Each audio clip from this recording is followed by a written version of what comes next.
No, but here's the thing. You had a previous drug case. Yes, ma'am. So I don't understand why you continue to try to build your happiness off somebody else's misery. This story doesn't ease you in. It throws you straight into chaos. Picture this. A woman gets pulled over with more than 400 grams of illegal substances sitting in her car. That's not a small slip-up. That's a life fully taken over by addiction. Now, I've seen people try to sugarcoat their situation before, but when you're holding that much, it's not just personal use. At that point, you're basically running a business. And here's the kicker. Most states treat that amount as trafficking, even if the person insists it's all for themselves. To me, this isn't just a case of bad decisions. It's a head-on crash with reality. But what do you think? Does addiction really explain choices like this? Or is that just an excuse people use to dodge responsibility? Let's take a closer look. State versus Samantha Venegas. Could I have parties announced? Jason Garrett, from the State Yard. Denny Callahan, defense. And are you Miss Venegas? Yes, ma'am. You entered a plea to count 2 on March 26. You entered a plea of no contest. According to your plea bargain agreement, punishment is to be assessed at a cap of 15 years in the prison. There's a $2,000 fine. State opposes your application for community supervision and deferred adjudication. They're taking in consideration 2024 CR 008054. Have both parties had a chance to review the PSI report and TAP evaluation? Yes, Your Honor. Yes, Your Honor. Any objections, state or defense? No, Your Honor. Any witnesses, state?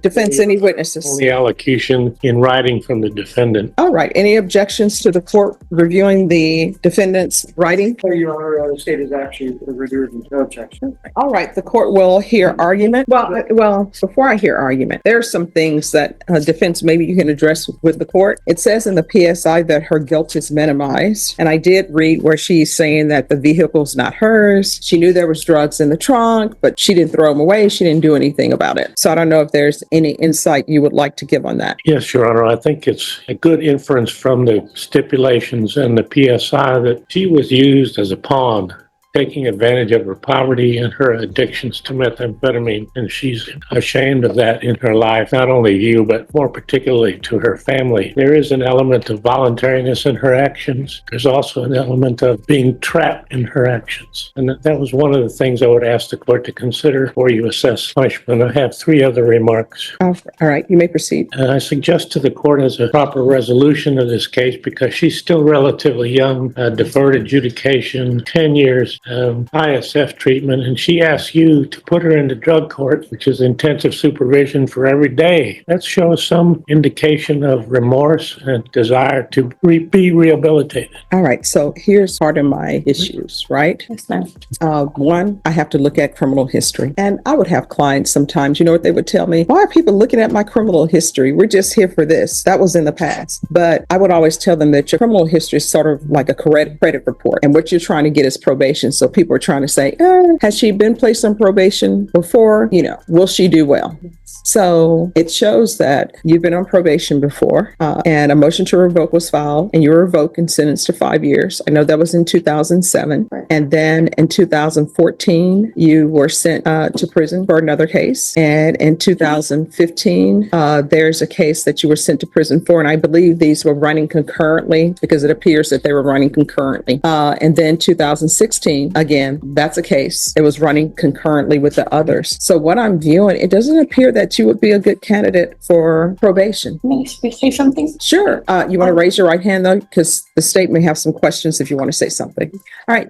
Do you solemnly swear or affirm the testimony you give will be the truth and nothing but the truth, so help you God? I do. All right. You can lower your hand, state your name for the record. My name is Samantha Benavides. I know, I did, in 2010, I went to prison.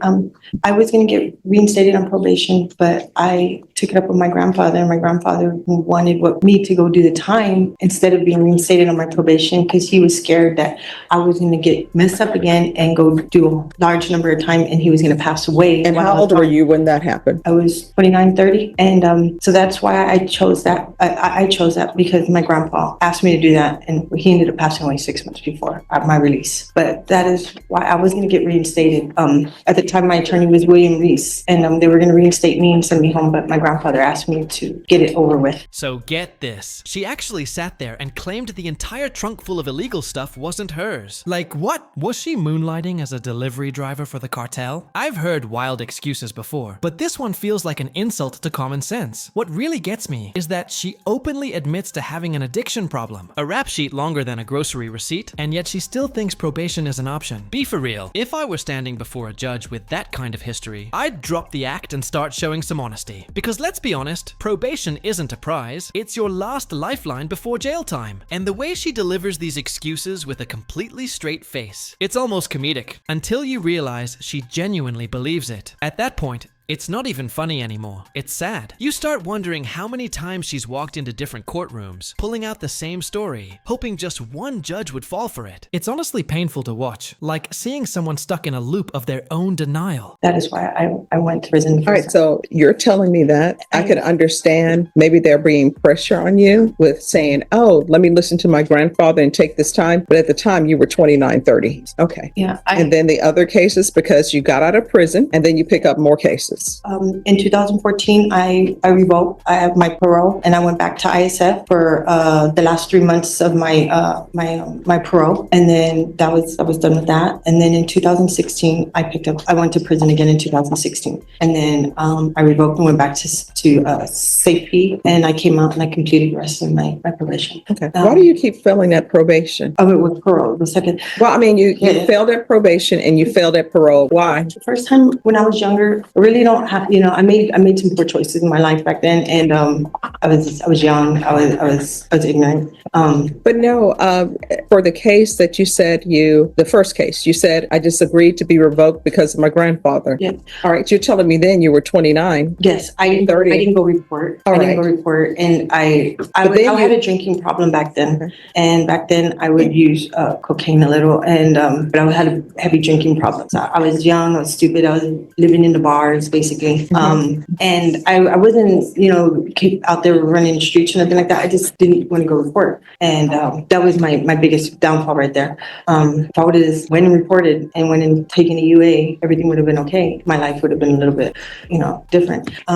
The other time, when I got out, I violated parole. It was because I came out of dirty UA. Okay, let me ask you this, because I understand your past. Do you know the amount of drugs this was, the weight of it? Yes, ma'am, I do. It's a lot, right? Yes, ma'am. Okay, you can continue.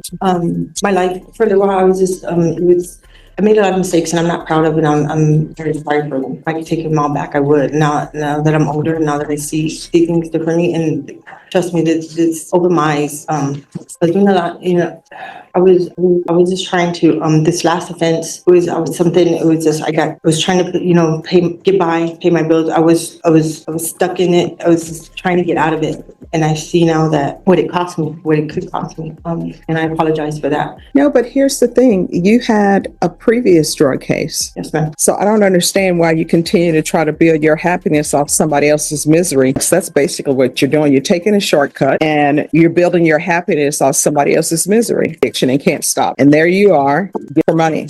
You're right. All right. State, do you have any questions? Okay.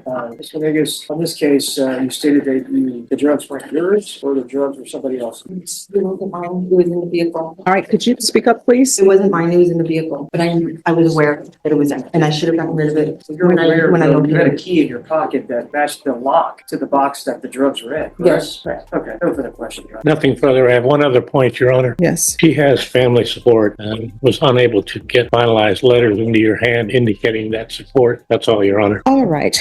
Ms. Venegas, Yes, ma'am. the amount of drugs in this case Yes, ma'am. is, let me see, over 400 grams. Yes, ma'am. And from what I read in the police report, and this whole thing about the being in your boyfriend's car and you don't know, you were in your boyfriend's car and you should have got rid of them, but you didn't. It doesn't ring true based upon what I read in the police report, because according to the police report, you're known as, that's what it says in the police report, and that's what was stipulated to. I don't think you're a good good candidate for probation. The court is going to find you guilty. The court will sentence you to 15 years in the prison. There's a $2,000 fine. Time and money will run concurrently. The court will take in consideration 2024 CR 008054. I'll suggest the therapeutic community. Did you review the document entitled Trial Court Certification of Defendant's Rights to Appeal with your attorney? Did you understand it? Yes, ma'am. And did you sign it? Yes, ma'am. Right, because this is a plea bargain agreement, because I followed your plea bargain agreement, because you waive your right to appeal, you do not have the court's permission to appeal, because this is a felony conviction, you're not allowed to own or possess any weapons or ammunition. If you have a question over what a weapon or ammunition is, you'll need to speak to an attorney. Do you understand?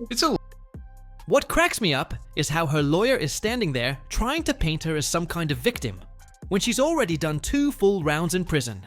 At this stage, it's not bad luck. It's a lifestyle choice. I just can't buy the idea that she's ready to change. Because if she really was, we wouldn't even be watching this unfold. It's kind of wild to see someone halfway through life still using the "I was young and dumb" excuse. That might work once, but after years of court dates and mugshots, not so much. And here's the kicker. The 15-year plea deal she was offered means the original sentence could have been even higher. People forget that pleas aren't mercy. They're bargains. It's the justice system's way of saying, we'll take a little less trouble if you take a little less time. Honestly, cases like this make you question how much the whole idea of rehabilitation still means. Because when someone clearly doesn't want to change, it starts feeling like the system is just babysitting them. So what do you think? How many second chances should society give before it stops pretending that some people actually want help? Thanks for watching, and let's talk about it in the comments.